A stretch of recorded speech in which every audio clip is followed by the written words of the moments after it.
Coming up on the Outside of Sunday podcast. I am Sam Winders. I'm a professional netballer by trade, or have been for the last 11 years. In 2017, I debuted for the Silver Ferns. So I was up early for many of my high school years, training on my own, throwing the ball against the wall every afternoon. My neighbours, they still comment now, like, I remember hearing that noise every day. Driving me insane. Sorry. So how did your faith kind of impact or intertwine with your sport? The sporting scene is all about being the best. It's all about winning. It's all about the individual. And when you add up all those components of it, it could look like there's very little room to broadcast the fact that you believe in something bigger than yourself. Hey, you're listening to the Outside of Sunday podcast. Is your faith stuck on Sunday? Christianity was never meant to be constrained to a weekly church service. I'm Krista, and here you'll find discussions on the Bible, mum life, and of course, how to live your faith outside of Sunday. Hey, Outsiders, I just wanted to pop in here for a moment just to say I am so sorry. We had a lot of technical difficulties with Sam's episode. I was manning everything by myself. Usually I've had the treat of having my sister-in-law helping me for the last couple of months behind the camera and with audio and things like that so that I could focus on my guest, but she wasn't available for Sam's interview, and I had literally just come off of the Bible marathon, like the reading of the New Testament, which took me 21 and a half hours. I had finished that on the Sunday morning. I thought, hey, I'll have enough time to relax on the Sunday afternoon after having a sleep in, and I'll be fresh and good for Monday morning. But then Monday morning came and I was like, what was I thinking?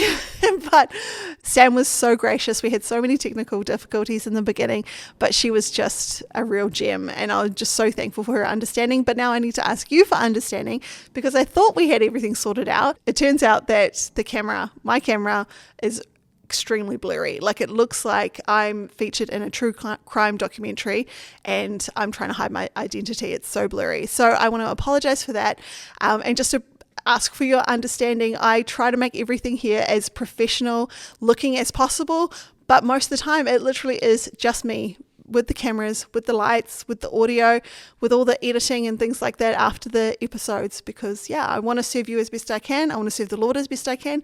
But sometimes, like when you've just done 21 hours of solid reading, things can get dropped. So I'm really sorry about that, but I hope you will enjoy the episode anyway. Sam was, as I said, so gracious and so understanding when we were having those troubles before we started recording. So you're just going to have to bear with me on this one. I'm sorry. But I hope you enjoy. It was a great episode. And so, let's get to it. Okay, everyone, welcome to this episode of the Outside of Sunday podcast. I'm Krista, and today we have the wonderful and super patient Sam Winders joining us. Thank you so much. First of all, we just had the worst time trying to put this whole thing together. I was so embarrassed. You've been so gracious, and thank you so much. But we got there in the end. All the technical difficulties have been resolved, but welcome, Sam. Thank you so Krista, much for being here. Technology, it's never reliable. I know, it's a blessing. We'll just go pen and paper. Next time, eh? So there is so much that I want to talk to you about, and I did have the pleasure of just having a little chat to you before here while we were sorting everything out. But maybe for people listening who don't know so much about who you are and your career, could we maybe just start with a little bit about you? Absolutely. So I am Sam Winders. I was born Sam Sinclair. I was married 5 years ago, obviously changed my last name, which was a big deal when you're a netball player because you change the name on the back of your dress. But lots of people said don't do it, but I'm a bit of a traditionalist and I like the idea of having my future family all with the same name. So anyway, did that. But yes, I'm a professional netballer by trade, or have been for the last 11 years. I was born and raised in Rotorua. Went to John Paul College, and then when I left school, I was picked up straight away by the Waikato Bay Plenty Magic. So I did my first year at university and my first year playing professional netball, which was massive. Dream come true, really, playing for the team that I had grown up watching on TV. I'd been a ball girl when I was young. Oh, cute. I think I was the best ball girl I've ever seen, to be honest. I was so on the ball. Or will ever be. Yeah. I've never seen anyone quite like me. in that role. I'm like, when the ball goes out of court now, I'm like judging every ball girl that delivers the ball.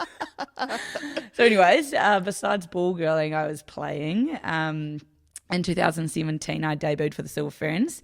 So I have a few test caps up my sleeve as well, which was pretty cool. That's really cool. Really exciting to play for your country. And yeah, played for the Magic for 9 years, captain for a few years before changed allegiance, went down to the Southern Steel, lived in Invercargill for a year last year, and then this year made the very bold move of moving to Sydney and playing for the New South Wales Giants, which was an amazing experience as well. And now I'm back in Rotorua and just figuring out my next move. Yeah. So have you officially retired from netball, or is that still something that's in your life? Yes, 100% no, not retired from netball. I'm taking a break next year, so I haven't signed any contracts anywhere, which was definitely a big decision because it was probably a pretty brave decision really to say no when people were saying, here's an opportunity again, do you want it? And because I love playing netball, it was certainly hard, but at the same time I am in the stage of my life where I know netball's not going to last forever. There's so much more I want to do as well. And I feel like I'm in a position now where I potentially might come back and play at some stage, but I also know that I want to set my life up outside of netball as well. So watch this space. We'll see what's happening next. Okay, so you're still open to it? Totally. Yeah. Okay, well, that's good to know. That's I love really netball too much to not be. And I don't know if I'll ever say retired because so many people have said that and then suddenly they're back on the netball court next year and I'm like, what, you had a farewell and the flowers and everything and now you're back? So just quietly, when you're ready, whenever you're ready, just quietly step back. You won't know. It might be 40 years old back on the netball court. Yeah. Hopefully not. What is the age limit? I don't even know. When is it that people are like, girl, it's embarrassing, get off the court? It varies a lot. So I'm 29, which is spring chicken. Apparently I keep getting called. I've got years left in me, but not 100% sure on that. When you've been going at it for this long, your body definitely feels it. So that's the other aspect of it too. I think my body sort of needed a break from the high intensity part of training and playing and that sort of thing. But some people go till Irene Van Dyke was 39, maybe 40 when she retired. Wow. Laura Langman was 36, I think, when she officially retired. So definitely varies. Edina Makaire, one of my best mates, she's 36, playing for the Silver Ferns. So great. Yeah. That's all. I'm just almost 1 year older. Yeah, so there's still a chance. That's what I love to say to people. There's still a chance. That's right. That's right. So was netball always something that you were passionate about? How did that kind of start from a young girl? My older sister played, so I always wanted to do everything that she did. Cute. Yeah, I was like that, just trailed along behind her and ended up getting on the netball court because of that. But I played a lot of other sports. My poor parents, they were out and about all over the show all week, every week. I think they still actually now is probably the first breather they've had from my sport because they still follow me around the country, turn up to all my games at this age. So kind of nice for them now, I think. Actually, maybe not nice. I know that they love it. So I played lots of other sports, but always had a passion for netball. And it was probably when I got to high school, I could see the pathway in front of me. Netball New Zealand have a very obvious pathway, stepping stones through representative teams. Then there's New Zealand under 21s, New Zealand secondary schools first, talent development camps and that sort of thing, which I ticked off all these boxes. And when I was probably 15, I thought to myself, this is probably something I could do if I really put everything into it. So I continued to play all the other sports, athletics, touch rugby, basketball, but everything in those sports was the purpose of it was to make me better at netball. So I did athletics to get faster. I played basketball for passing and catching skills, touch rugby to spot gaps in the field, that sort of thing. So I was very intensely determined to make it in netball. When I look back, I'm a little bit like, oh, girl, calm down. But maybe that's what got me there in the end. Yeah, and isn't it great? Your parents obviously were just fantastic. Parents are MVPs when it comes to sports because, you're so right. They were not only supporting you with netball, but then all these other awesome sports just to kind of round out your skills. I mean, absolutely. And so good. and saying that, I wasn't the only child either. They had 3 other children who did a lot of other stuff too. So they were flat stick, and forever grateful to that. So great. I think it's beautiful when I'm able to, now get them tickets to come watch me play. Just all those little things and for them just to see me line up singing the national anthem for my country and then playing and winning whatever series I'm playing in, that's enough for them. It's paid off, that sort of thing. And I think even if I didn't win or make it, it would have paid off anyway. Yeah. And so what position do you usually play? I'm in the mid-court, so predominantly centre wing defence, but also wing attack I could play. You must be so fit. I remember playing netball as a little girl, and I was like, take no centre, please. Like, don't even put me on the wing. Goal keep. Totally. I tried to pride myself on the fitness, and when I was young, I always tried to think what will make me stand out at a trial, and I always had to be the last one left in the fitness test. That was like a personal goal. I was so determined that no one was going to beat me, to the point where I've often reflected on that competitive nature, and when does it cross the line? And I share that a lot with kids, because that's probably, like, I speak in a lot of schools, but that's probably the thing that I have to be most vulnerable about, is where are my weaknesses. But actually sharing that with kids is really cool, because they like to see people showing a bit of vulnerability and being so authentic. So I just am honest about the fact that I was super competitive, to the point where sometimes I wasn't a very good teammate at high school. Maybe where jealousy crept in because I wanted to be the best, and why are they there, and all that sort of thing, which that's natural when you're young and learning. But as an adult, I'm grateful that I've got an awareness now of that, which I think makes me a better team person, and all around it helps in life. Yeah, that's such a tricky thing, because competitive nature, it is a good thing and a healthy thing to be a bit competitive, but where is the line? Because I'm the same, board games and stuff like that. I know. It's like, okay, be gracious, but just let it go. Yeah, it's okay. It doesn't, that drawing or that whatever doesn't mean that much. Yeah, that's right. Who said it first? I'll give it to you. I know, let it go. I mean, this is part of becoming more Christ-like, the Lord can help us with that. But so it seems like from an early age, netball was just like it for you. When did you kind of make that leap from, amateur kid having fun to professionals? Did you get scouted, or did you, like you said, go to like netball camps and things like that? How did that kind of pathway happen? So I made my first rep team when I was in year 6, the Rotorua rep team, which I look back and I'm like, that's so fun. So cool. Seriously fun. Some of the funnest netball I've played is my high school netball. But when I was 15, year 10 actually, I went to they call them weird names, talent identification camp, I think. So you get scouted at high school, and then there's about 50 girls from around the region went to this camp, and from there I was selected to go to secondary school trials for New Zealand. Then from there I made the team, and then once you've got your foot in the door, it's like a lot of sports. Once somebody knows you, they'll keep looking back at you. So that sort of lasted throughout high school. I was in the New Zealand team for 3 years, and then played under 23 reps. And it was when I was in my final year at high school, I went to under 23 nationals, and that was when the soon-to-be Magic coach saw me. And then, that's when she pulled me out. Or gave me a phone call actually a few weeks after that, and asked if I'd like to. I will never forget the phone call. Would you like to come and be part of the Magic next year? I'll leave you to think about it. Ring me back. And I'm like, what the heck? What? Think about it? Yes, of course I would. So that's, never forget that sort of phone call. So that was definitely the transition from, being just playing netball, playing competitively, but then seeing a future in the sport. Yeah, wow.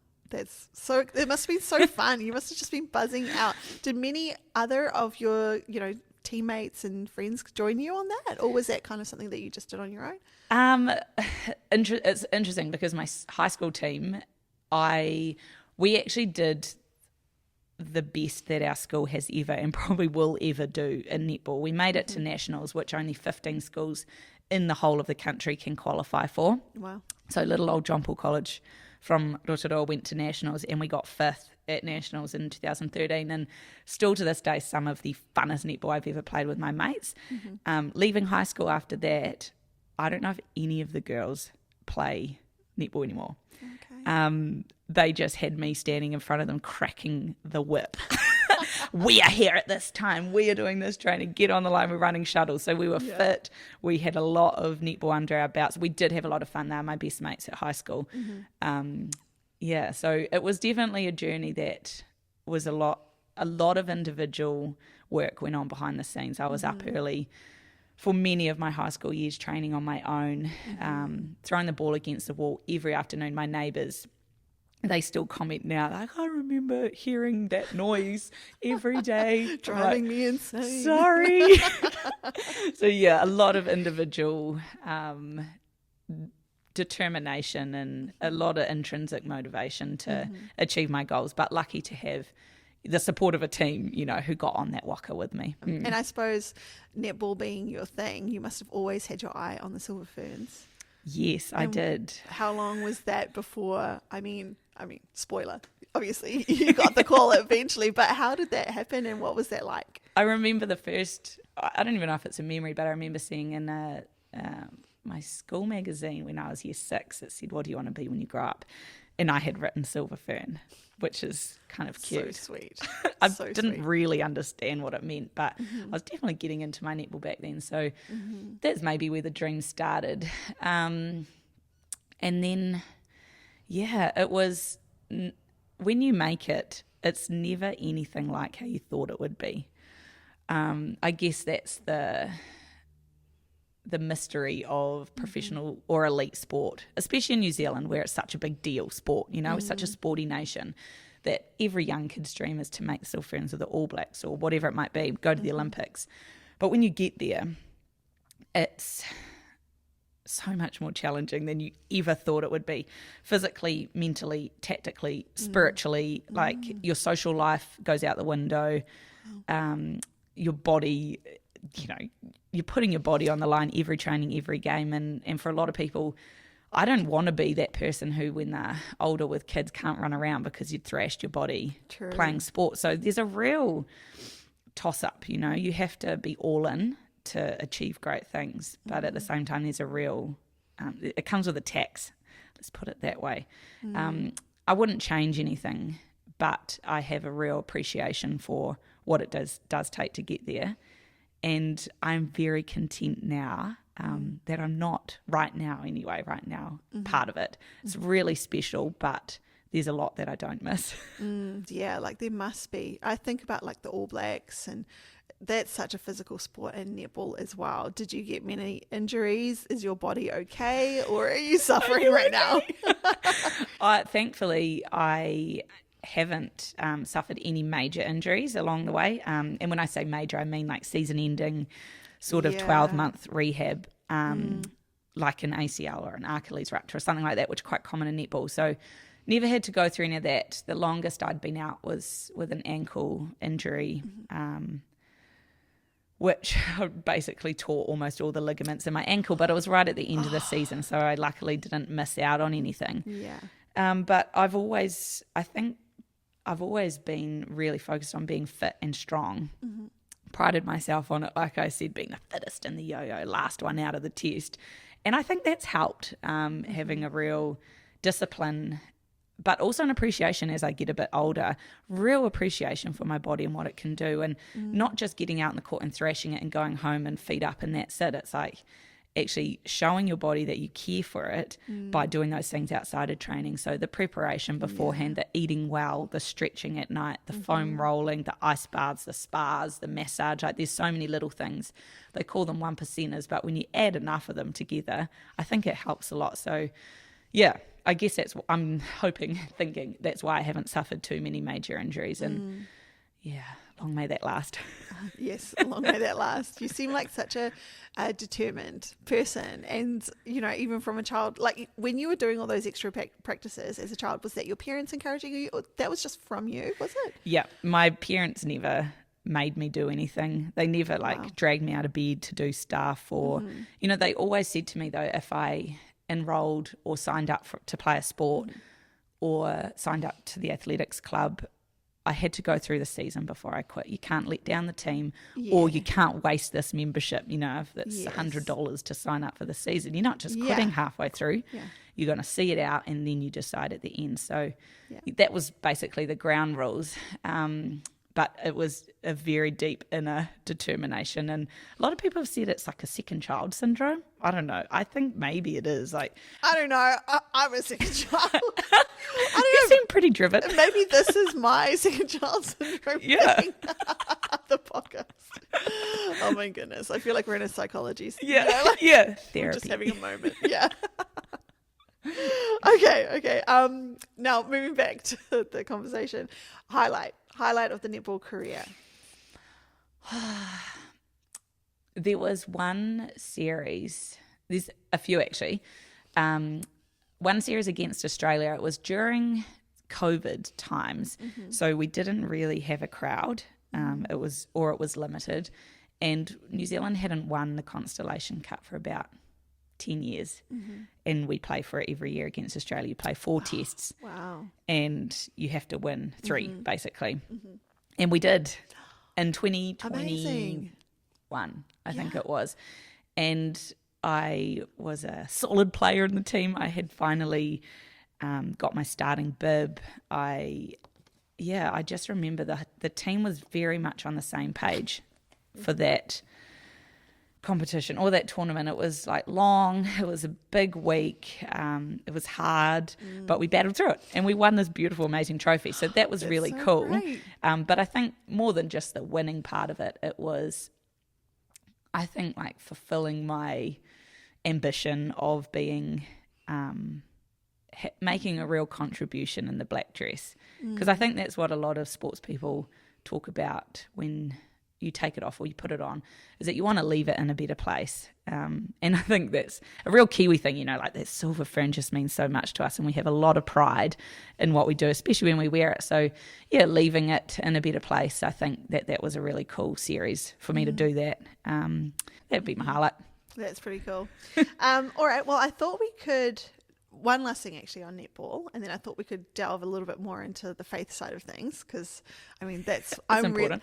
That's important. Yeah, absolutely. But playing sport professionally and kind of having a bit of a national image, did you find that there was a bit of responsibility with that? How did you navigate like having a bit more of a platform and an influence in the nation, or was that even an issue? It's a really interesting one, but like I said, sport in New Zealand we hold it so dear to our hearts with so many people, and it has for a long time. And when you become a national figure in that sport, rugby is a classic example because everyone knows the All Blacks. Even the Silver Ferns, I guess, as our top women's sport. You're not just there to play netball. And not a lot of people say that to you when you make it. It is more than just a black dress, but whether you like it or not, you have a responsibility to be a role model to people. And I think a lot of girls struggle with that because all they know is playing netball. I'm here because I'm good at playing netball, not because of any other reason. But the All Blacks say it quite well. Good people make good All Blacks. And I think it's the same for netball. Good people make good Silver Ferns, because it's a team sport for starters. You can't be selfish, self-centered. There's no place for that. Yeah. So you have to be and have pretty good values, I think, going into it to start with. But that definitely helps, because suddenly you're in the spotlight. You have kids looking up to you. Like I know I did look up to people when I was young. I looked up to all these amazing athletes in the Silver Ferns and wanted to be like them without even knowing them. That's a really interesting thing. These kids look up to you, but they don't know you, but they see what you do. So something we talk about in the Ferns is you're a Silver Fern 24/7. Even when you go out on the street, even when you're retired, even when you're not playing or it's the off season or you're on holiday, people still recognise you. And I get that a little bit around town. That's really special. Cool.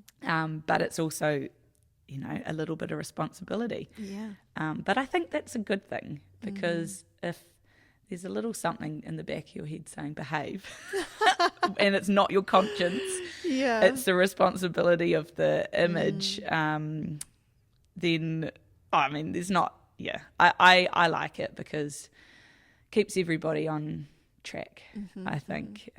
But it's definitely a struggle for a lot of people too. And I think the public struggles with it too when people play up and they're like, why?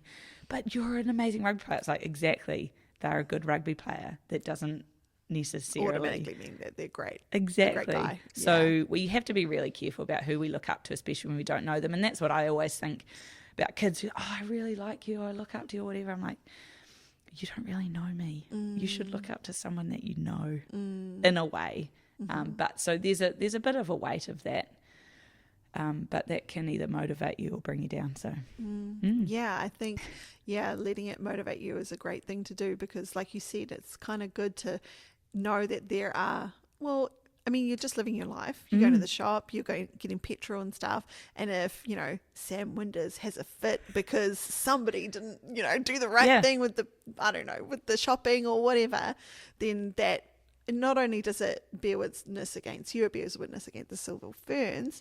And I suppose, like you say, you're not an anonymous person anymore. You're seen. Yeah. And so there comes a bit of a responsibility with that. Totally. Yeah. Okay, well, let's switch gears now and let's talk a little bit about your faith. I just want to first, since we are still talking about sports as well, is how did your faith kind of impact or intertwine with your sport career? That's something I've been thinking a lot about lately, because the sporting scene is all about being the best. It's all about winning. It's all about, sometimes in a way, it's really individualized. It's all about the individual. And when you add up all those components of it, it's, from the outside, it could look like there's very little room to have faith or to show that or to broadcast the fact that you believe in something bigger than yourself. Yeah. So it's not spoken a lot about publicly, and I never really have. A lot of the girls on my team for a long time didn't know that I regularly attended church. So when you're away on tour, that's definitely hard because you're in a different city on a Sunday. So I'm scrolling through my phone trying to find the closest church that I could go to, which in a way that's a real blessing because I got to experience some beautiful new places and new communities. So there's definitely challenges with it, but at the same time, it made everything so much easier. Having faith in God, something bigger than myself, having trust that I will be loved no matter what, having trust that the results don't reflect my dignity as a person. How I play netball isn't going to be the determination of whether I enter heaven or not. Those were some really, really good truths that I could hold on to. And that truth actually brought me so much more joy in the netball space. And it was I've always had faith, but when I really dived deeper into it the last few years, it carried me a lot. Yeah. And I suppose because, you have the highs with netball, and there comes the need for humility. But then you also will have the lows of netball, like not getting chosen for a team or perhaps losing, and then there needs to be accepting of that. How did you handle those? Did your faith help you with that? For sure. I exactly like that. Like when we're winning and it feels really good, and there's a tendency to go back and watch, go, oh, look how good I was. Oh, look at what I did there, and that sort of thing. And then, you can have pride in what you've, I don't know. I find that really hard to dissect and to talk about properly, find the right words for it. Like you say, finding humility when you win. And I think a really good way that I was able to do it was look at the other team and think, someone had to lose and someone had to win. And at the end of the day, it doesn't make me any better than this person here, than the opposition winning. So, that's a good way to humble yourself at the end of a game and keep that humility. And then on the flip side, losing, or this year definitely was probably one of my toughest years in netball. Playing in Australia was a really cool experience. But I was coming into a team I've established myself definitely over the years, played lots of games, played for my country and all that sort of thing. But I was coming into this team really new and they had their own goals and their vision for the future. And I knew it was probably just going to be a small stint that I would be playing over there. So towards the end of the season, I ended up on the bench, and I hated that because I was there to play netball, and all I want to do is play netball. And that, brought me into a really, like a spiral. You'd start off the week feeling a little bit stink because you hadn't played, but you'd gradually build throughout the week. You'd get to a point where you're like, I'm training really well, it's going to be good, prepare for the game like normal, and then all this hype around it, and then you get to the game and you sit on the bench for 60 minutes and you realise at the end of the game you didn't play, and then come back down again. So it's this very big roller coaster. A lot of sports people go through that, and I'm not alone in that journey, and that's human emotion. But I was able to, before every game, no matter what happened, I had my list of non-outcome success goals, is what they're called. Okay. So that was basically, how will I feel successful at the end of this game, regardless of the score, regardless of how many minutes I played, regardless of how many intercepts I took, because they're all outcome focused. So the first one was give it up to God. Yeah. Whatever it was I was doing, it was for God. It was to, elevate him and not myself. So that was a really good starting point. Then there were things like smile and enjoy it, enjoy the moment, get around my teammates when they were doing good, so cheer them on when they were doing well. If I was playing, there were things like pass and cut when I got the ball in hand, chase the feeling of that beautiful feed or that amazing intercept, little things like that that had no weight on the score. And that at the end of the game I could read through that list, and if I had ticked those off, I felt good. All right, let's just hold that thought for a moment. If you're enjoying this episode of the podcast, please make sure you like, subscribe, leave us a comment and a 5-star review. Now back to the episode. Good advice for anyone, going through life or whatever challenges you are.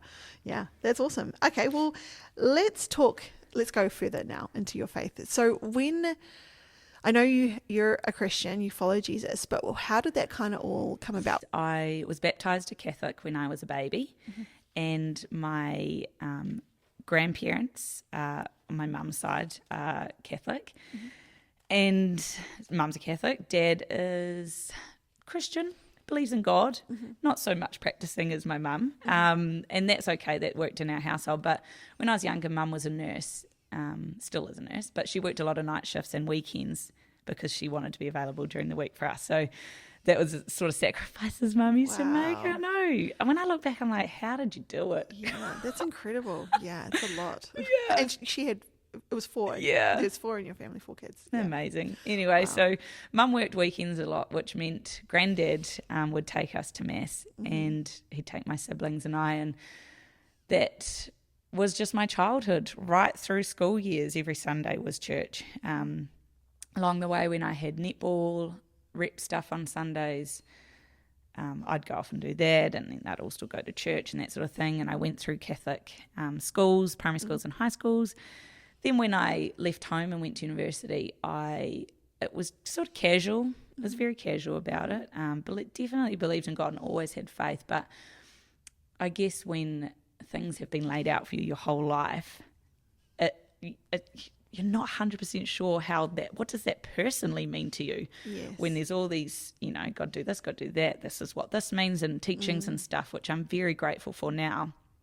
I wasn't 100% sure what that meant to me inside, and how was I living every day that expressed that. So that went on for a while. And then I guess in the last few years, I've really dived deeper into my faith, dived deeper into what it means to be a Christian, to grow that personal relationship with God, and take it more seriously. And I'm so grateful for that, for the Holy Spirit calling me to do that in my life. And that's opened me up to talk about it more, and to be more open with it, and just to share it in my everyday life. Yeah, well, that's right. When you're passionate about it, and we talked earlier about how, you're a professional netball player, that's number one usually, but actually you would say more that your faith is number one. Is that right? Absolutely. And that's probably where it gets really hard in netball, is that the expectation is that your priority is your sport. True. And your priority is being fit and all that sort of thing. But for me, what I've learned is that actually believing in God and having a place for Jesus in my heart is my number one. Yes. above everything. And so I tried really hard this year to put that into action. So when I lived in Sydney, if that was the most important thing to me, then I knew, well, I need to find a church to go to. So I did that when we were playing in Adelaide or Perth or the Gold Coast or wherever we were playing. What does that mean if that's the most important thing? Well, it means making time to go to church on Sunday. So I'd get up at 6 a.m. on game day morning if we were playing on a Sunday and walk down or take the team van to the local church, and just trying to put my faith in action that way was, that's me. I think that's me, trying to live it as if it is my number one. Yeah. Did it ever cost you though? It brought up some challenging conversations, I think, with teammates. And I think that's another reason why I've really tried to learn more about it. So I have some better answers when I have these conversations with people, because it's very challenging. When you're in a netball team, it's honestly like nothing else. You're with each other through these hugely emotionally and physically taxing ordeals that it just brings you so much closer. So when you travel with netball teams, you end up talking about stuff I don't even talk to my best friends about. Like, you just know the ins and outs of each other's lives. Nothing is off limits, basically. So you have these really in-depth conversations, and faith is something that everybody seems to be interested in. So I wouldn't say it cost me, but it definitely it put me in uncomfortable positions where I was like, am I going to answer this right? Am I going to come across right? Am I going to offend anyone? And that was, sometimes made me feel like, oh. Yeah. And I suppose you can't help but stand out in whatever environment you are in. If you are a full-on Christian, like if you're living your life full on for Jesus, you just automatically will stand out because, what'd you do on the weekend? Went to church, did this. We were doing this project or whatever. It just comes up if we're open and honest about our faith. Yeah. And then immediately you stand out. Or if you're going out for drinks or something like that and you're not getting wasted, you automatically stand out. I don't know if that was part of the netball culture or if that was just netball and your head was down netball, and then that was kind of it.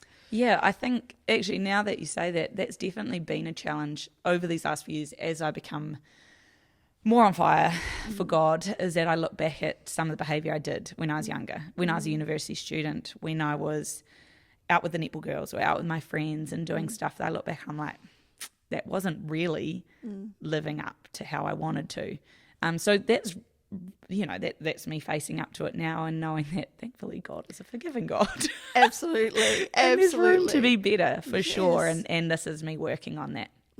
That's so good. It's so great to see, because it is such a journey. And even, you were saying you were grown up Catholic, you went to church, but there always just comes to that point, when am I going to live for Jesus?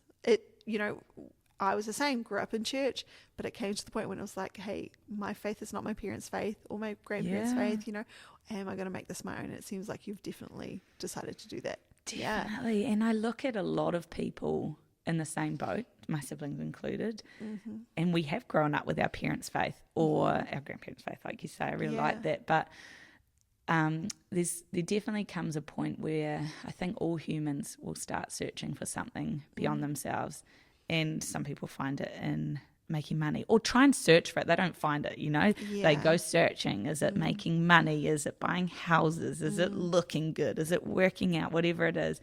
And I don't think we can be content until we find that really deep part of our hearts. Yeah, and it's an identity thing, even what you're just saying there now. I feel like we can make so many things our identity, but our true identity is found in Christ, Absolutely. And even netball, I suppose, could become your identity. 100%. That's actually what I have. Another thing I've been reflecting on lately is that now that I'm not a netball player, that's not my title anymore.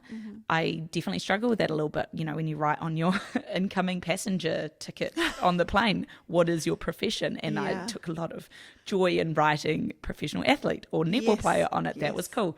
But when it came to the point of how do I identify myself, who are you, being a netball player just didn't cut it anymore because that's so temporary. It's so dependent on other people. It's dependent on someone giving you a contract to say you're a netball player. And I discovered that there was something else that didn't depend on contracts or someone else deciding. Yeah. Wow, that must be a massive shift. So how would you describe your faith now from when you were, as you said, in uni and everything like that? How would you describe your faith compared to then?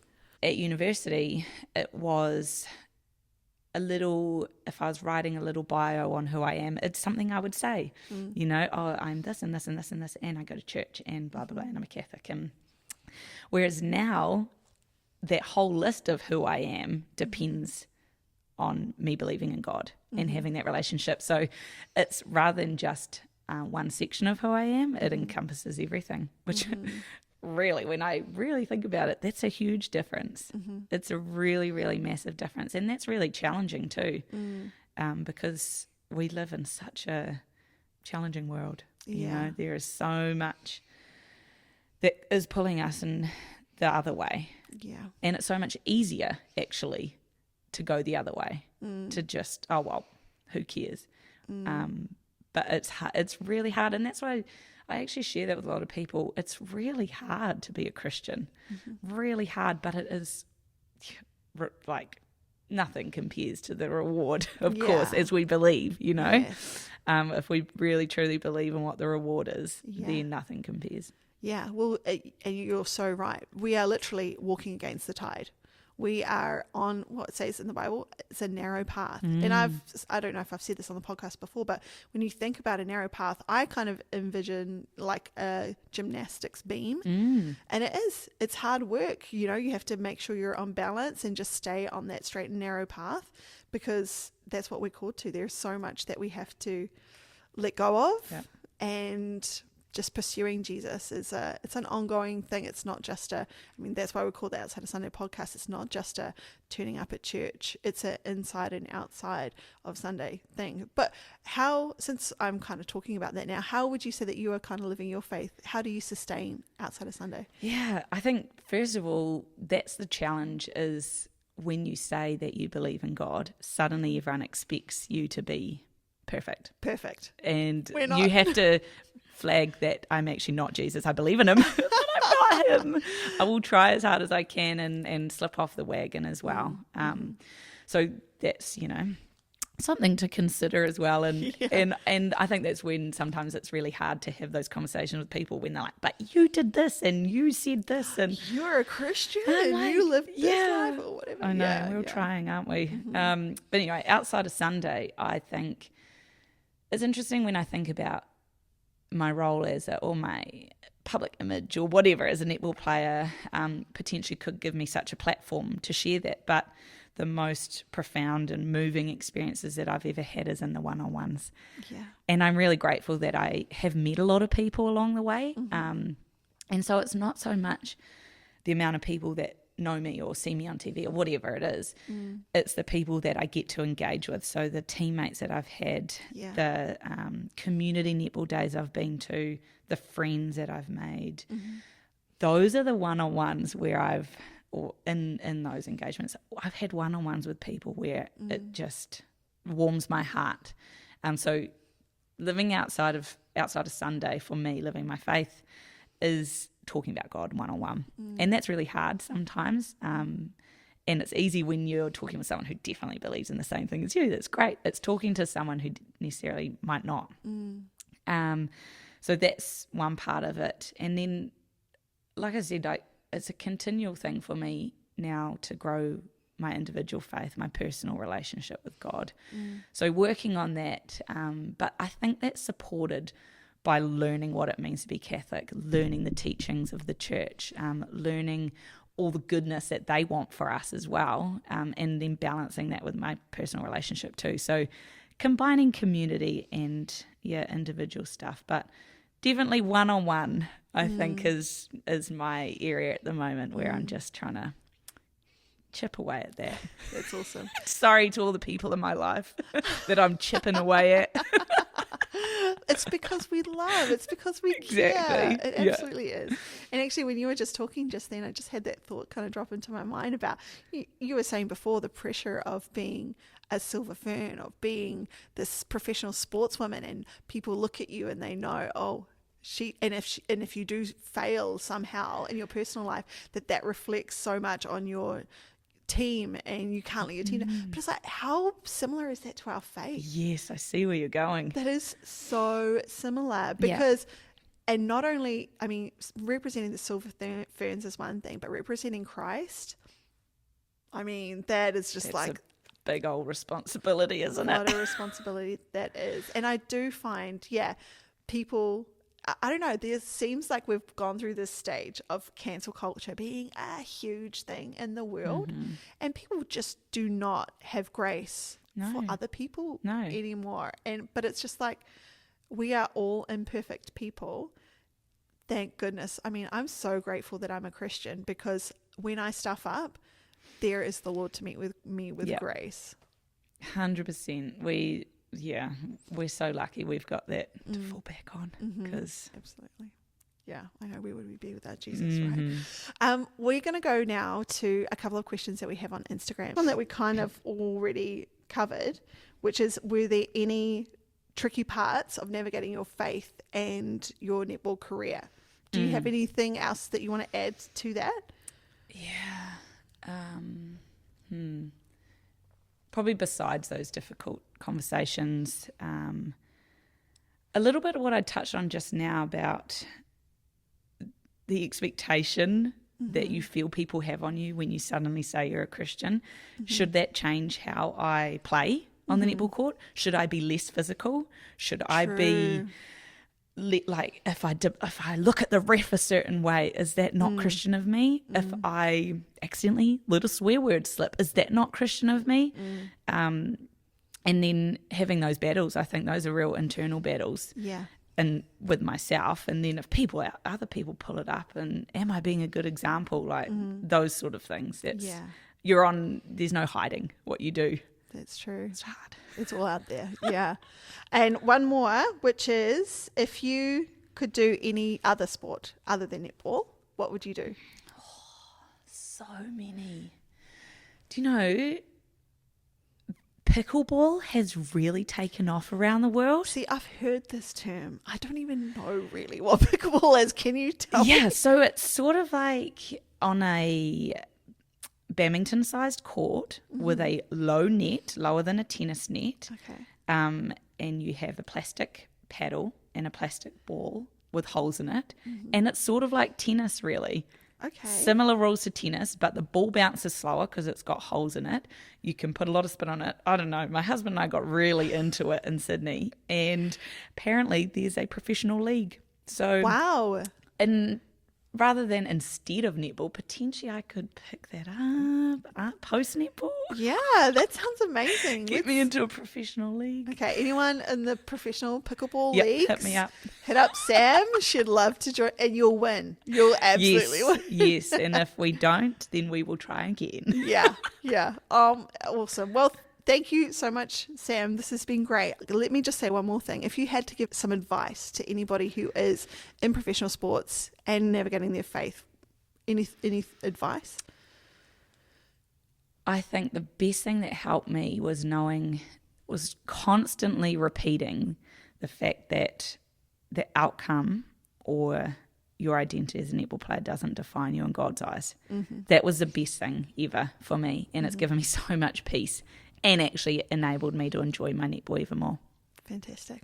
All right. Well, thanks so much, Sam, and thanks everyone for watching. We'll catch you next time. Thanks. Cool.